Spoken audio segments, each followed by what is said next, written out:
Ciao ragazzi, io sono Riccardo, bentornati nel mio canale YouTube e nel mio piccolo laboratorio. Qualche giorno fa ho fatto un unboxing di diversi utensili della Inventor. Vi avevo promesso che man mano vi avrei fatto anche una recensione dettagliata di ognuno di loro.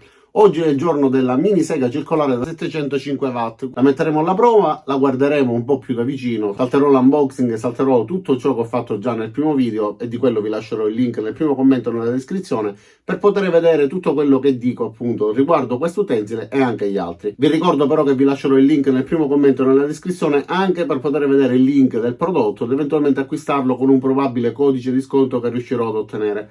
Quindi mettiamolo sul bancone, guardiamolo da vicino e facciamo un paio di tagli. Iniziamo.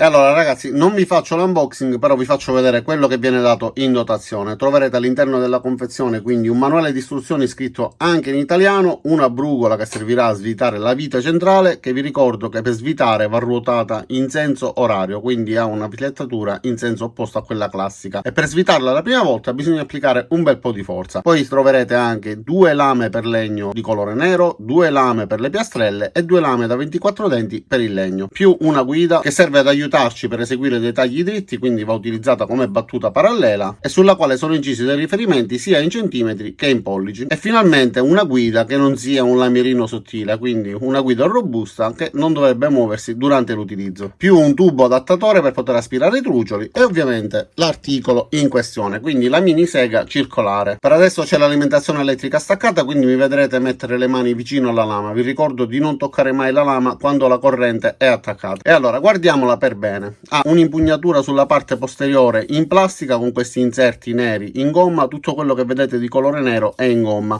Come sempre provo a fare un segno con l'unghio, rimane il segno, quindi è una buona gomma morbida che dà un buon comfort, anche ergonomicamente si impugna bene e nella parte più stretta troviamo un tastino di sblocco e il tasto di accensione. Infatti il tastino di accensione arretrerà solo ed esclusivamente dopo aver premuto il tastino di sicurezza. Il corpo e tutto quello che compone la parte frontale è in metallo. Sulla sommità troviamo anche una guida laser, si accende premendo questo tastino, ma quando l'acquisterete troverete all'interno di questa fessura una pellicola che servirà ad evitare che le batterie facciano contatto e che quindi possano ossidarsi oppure consumarsi. Se non la rimuoverete non si accenderà il laser. E più in basso troviamo l'alloggiamento per l'adattatore dell'aspirapolvere, quindi questo tubicino va inserito in questo foro e poi a questa estremità va collegata l'aspirapolvere. Rigiriamola da questa parte e vediamo la copertura della lama che, come vi ho fatto vedere nell'unboxing, scorre molto fluidamente, anch'essa in metallo, e questa è la freccetta che indica il senso di rotazione della lama, che ovviamente ruoterà in senso opposto al taglio, e sulla stessa lama è riportata una freccia che ci indica il senso di montaggio. Da quest'altra parte invece troviamo la leva di sblocco per poter abbassare il piano d'appoggio, anch'esso in metallo, e che ci permette quindi di regolare la profondità di taglio. Va semplicemente ruotata in questo modo, dopodiché va regolata in modo da permetterci di regolare la profondità. Per bloccarla basta ruotarla nel senso opposto e vi invito nel frattempo a guardare la qualità costruttiva di tutte le parti che vi sto facendo vedere. Nella parte frontale invece troviamo un'altra levetta che ci serve a sbloccare il sistema, che ci consenta quindi di inclinare il piano di appoggio e quindi di regolare l'angolo di taglio. Anche questa si muove in modo molto fluido e il pianetto è di materiale molto robusto. Nella parte frontale troviamo questa vite con una molla. Questa molla serve a non farla svitare con le vibrazioni dell'utensile e ci permette quindi di inserire la battuta parallela, dopodiché avvitando la vite potremo bloccarla. Ovviamente va avvitata con una brugola, ma non va stretta con molta forza, quanto basta per poter bloccare il suo movimento. In questo modo avremo la possibilità di utilizzare questa parte seguendo il profilo del legno e quindi ricopiarlo. Nella parte frontale è incisa una freccia con delle tacche che vanno ad indicarci l'angolo che vogliamo impostare, quindi 0 gradi, 15 gradi, 30 gradi oppure 45 gradi. E finalmente una guida che abbia il fine corsa che combacia con i 0 gradi, quindi non dobbiamo stare là a regolare con attenzione, basta riportarla a fine corsa e come vedrete andrà a combaciare perfettamente. Adesso collego l'alimentazione elettrica, l'accendiamo e vediamo anche l'accensione del laser. Il laser quindi va acceso da questo tastino, mettendolo su 1 si accenderà e come vedete viene proiettata questa guida che combacia esattamente sullo 0 quando eseguiamo un taglio a 90 gradi e ovviamente ci guiderà anche nel taglio a 45 gradi. Ma adesso è arrivato il momento di accenderla.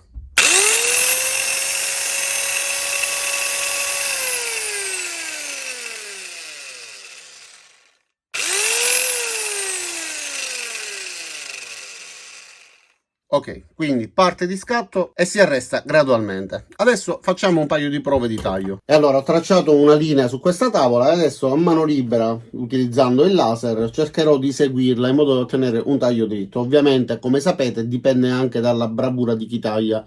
Quindi potrei anche muovermi leggermente, ma spero di essere il più preciso possibile. E utilizzerò anche l'accessorio per l'aspirapolvere.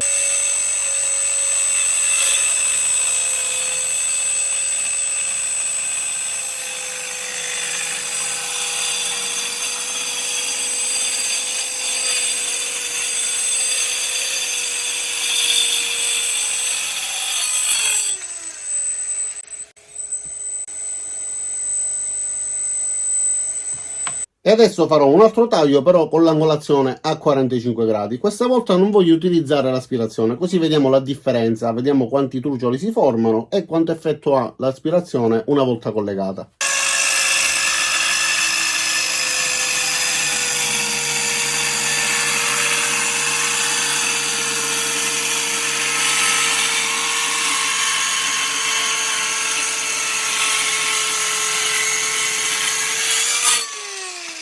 Ok ragazzi, voi non ditelo a nessuno, mi raccomando, rimanga un segreto fra di noi. Avevo dimenticato di regolare la profondità della lama perché ovviamente quando si inclina il pianetto l'escursione diminuisce, quindi non sono riuscito a tagliarlo tutto. Lo spezzerò con le mani perché per fortuna eravamo vicini, però comunque ho commesso questo errore. Allora anche in questo caso comunque il taglio è venuto molto pulito, ovviamente eseguito a mano libera, sono riuscito diciamo a mantenere un taglio quasi dritto, quasi per tutta la superficie, ma questo come sapete dipende da chi taglia. Comunque per quanto riguarda la qualità del taglio, anche in questo caso a 45 gradi è andato bene, quindi 90 gradi, 45 gradi. E questa è la segatura che si è formata senza l'utilizzo dell'aspiratore, quindi l'aspirazione funziona. Poco fa non abbiamo assolutamente provocato tutta questa formazione di polvere e segatura che ha investito sia l'utensile che la superficie.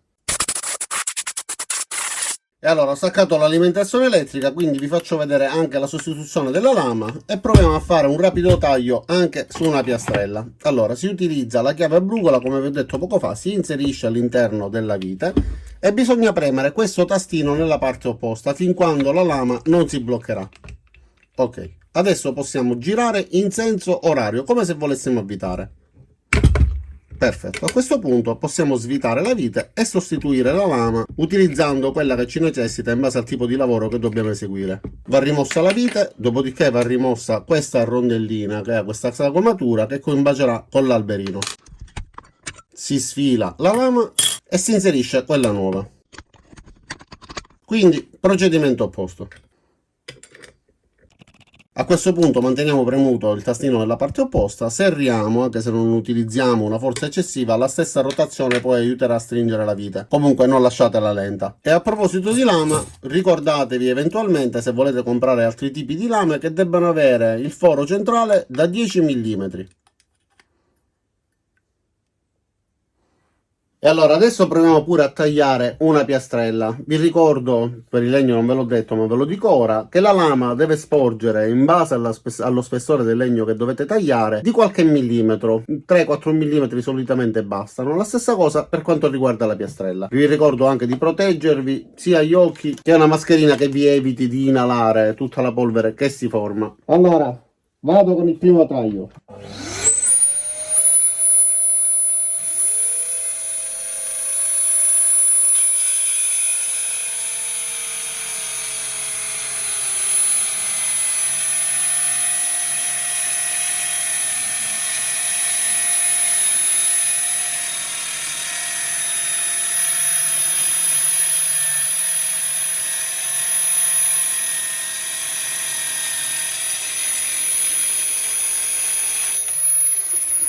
E anche questo taglio è stato eseguito senza nessuna difficoltà.